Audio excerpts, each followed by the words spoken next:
हमारे ये बहुत ही पारंपरिक है, सदियों से चले आ रहा है ये। क्योंकि हमारी जब शादी ब्याह होती है तो वो सबसे पहले अपने कुल देवता के गुणगान करने का ये सबसे महत्व का ये पोर्शन है ये। लेकिन आज ऐसा हो रहा है, ये मॉडर्न अपने आप को जो समझने लगे वो पता नहीं क्या हुआ, तो अपने कुल देवता को भजने के लिए बाहर से किराए से अपने को औरतें मंगाना पड़ी। अब ये अपने लिए बड़े लांछन की बात है अपने समाज के लिए। तो क्यों ना हमारे कुल देवता के, हमारे माता रानी के लिए हमें उसका गुणगान क्यों ना करें। इतनी फिल्मी गाने गाते वो करते, और ये सही वो तो ये कल्चर का बेस है, ये हमारे शादी ब्याह का, हमारी संस्कृति का, हमारे हिंदू धर्म का, उसका बेस है ये। और इसकी जगह जो संगीत रजनी आई वो ठीक है, वो एंटरटेनमेंट ठीक है, लेकिन जब ये हमारी बहन बेटियां जब रज्जेगा गाएंगी, जब माता रानी के गुणगान करेंगे, खुद से ढोलक बजाएंगे, तो उसका रस तो सारी रात चलते रहता है, पूरा वातावरण संगीत में हो जाता। क्या करते तुम्हारा संगीत रजनी को। तो ये महिला मंडल ने भी एक बहुत उनकी एक सोच बहुत अच्छी है, इतनी पवित्र सोच है, और यही सोच मैं समझता हूँ पूरे भारतवर्ष में जाने वाली है कि ये संगीत रजनी को हमको बायकॉट करने का है, उसको बाजू करने का है, और उसकी जगह माता रानी के शान में गुणगान करने का है हमको। बहुत अच्छी सोच है आपकी, बहुत अच्छा लगा। मैं बधाई देना चाहूँगा अर्चना जी जायसवाल को और उनकी पूरी टीम को। प्री वेडिंग तो पहले लात मारना चाहिए, पहले निकालना चाहिए उसको। इतनी गंदगी घुस गई, पता नहीं किसने लाया, किसको कौन पाप का भागीदार बन रहा पता नहीं। ये प्री वेडिंग को तो पहले लात मारना, और सबसे पहले महिला मंडल का ही ये उत्तरदायित्व तो बनता।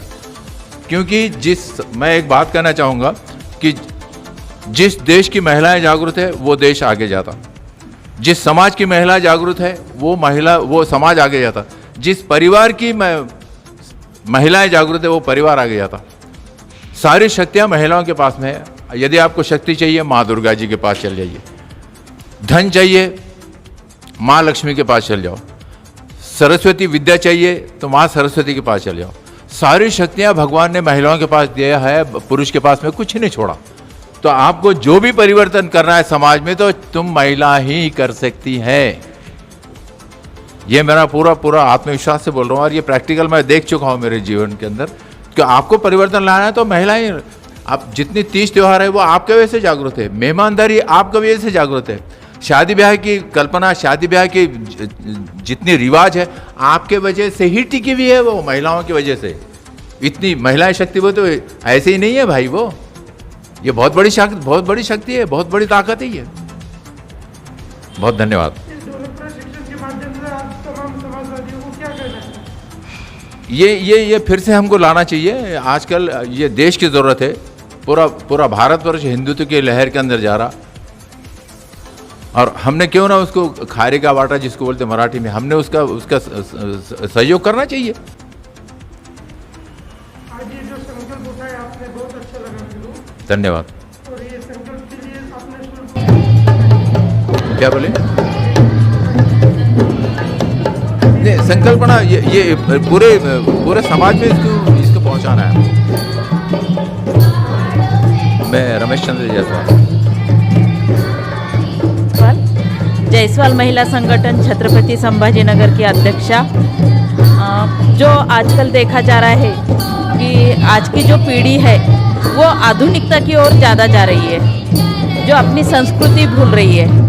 पहले होता था जब लड़की देखने जाते थे तो ये सवाल किया जाता था कि लड़की को ढोलक बजानी आती है क्या। हाँ, कि जब ये गाने बजाने को बहुत महत्व दिया जाता तो ये सवाल किया जाता था। तो ये अपनी जो संस्कृति है ये अब पीछे होते जा रही है। तो क्यों आज हम जब रज्जगा रखते हैं, कोविड के समय तो हमने ये सिचुएशन बहुत फाइट की, क्योंकि हम नवरात्रि में हर साल रज्जगा करते हैं।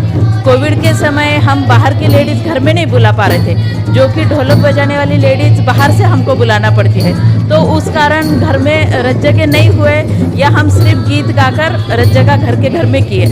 तब ये महसूस हुआ कि क्यों ना हम हमारी जो युवा पीढ़ी है उनको इसमें तैयार किया जाए। इसलिए ये संकल्पना दिमाग में आई कि हम महिला संगठन की ओर से ये ढोलक प्रशिक्षण का शिविर ले सकते हैं। और उसके लिए मैं तो बार रमेश भैया मेरे भाई लगते, तो हरदम उनसे मुलाकात होती थी। तो उन्होंने बोला तू जब भी रखना चाहती है बिल्कुल मुझे बोल, जब भी रखेंगी मैं आऊँगा। तो मेरे एक बोलने के ऊपर रमेश भैया ने हमारे संगठन का मान रखते हुए हमको जो सहयोग दिया और बहुत बहुत अच्छे तरीके से उन्होंने ये कैंप लिया। यानी बेसिक से बाकी के महिलाओं की भी बहुत सी प्रतिक्रियाएं आई हैं कि हमको ऐसे समझ में नहीं आता था, लेकिन जो उन्होंने बोल के साथ सिखाए हैं तो हम बिल्कुल बहुत आसानी से कैच कर सके। इसलिए मैं महिला संगठन छत्रपति संभाजीनगर की ओर से रमेश भैया और यहाँ के में सभी प्रशिक्षणार्थी जो भी है उनके बगैर तो हमारा हर कैंप अधूरा है, तो उनका मैं आभार व्यक्त करती हूँ। धन्यवाद।